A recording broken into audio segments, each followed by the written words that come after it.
And welcome back. The legend that is Usain Bolt ran his final 100-meter race on local soil, and fittingly he bowed out with a win at the JN Races Grand Prix on Saturday night. Usain Bolt has given the world many moments to remember for a lifetime. Many of those moments have come in the National Stadium in Kingston, and he was determined to finish strong in front of a massive crowd on Saturday night. Sent up, Bolt didn't get a great start. Getting up well is Mincy Ashmead. Bolt comes to the front.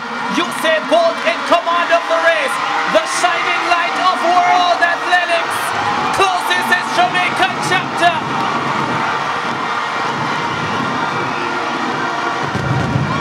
Kingston witnesses the last competitive performance in the land of wood, water and speed for Usain Bolt. It's so special that the time he has run is the exact same time that he ran his very first 100 meters as a professional in 10.03 seconds. We couldn't have written that script.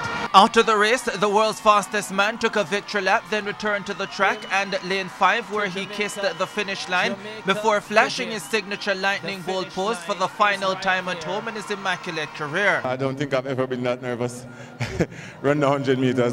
For me, that just the atmosphere and the people, the support that they came out and gave me tonight, it was really nerve-wracking. I never expected this. I knew it was going to be big, but the stadium was ram-packed, and I really appreciate you guys for coming out and supporting me. I really appreciate that.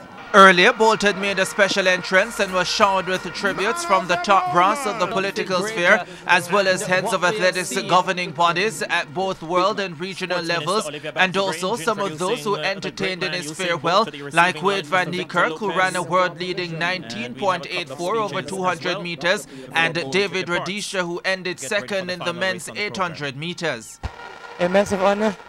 I simply can just thank him for the great things that he's done for the sport and inspiring us. We are very grateful. Usain is a legend.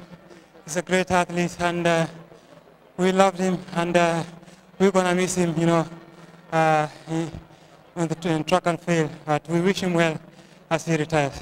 So with an emotional home farewell now out the way, the legend turns his attention to fine-tuning his preparation to compete at his 7th World Championships to be held in London from August 4 to 13.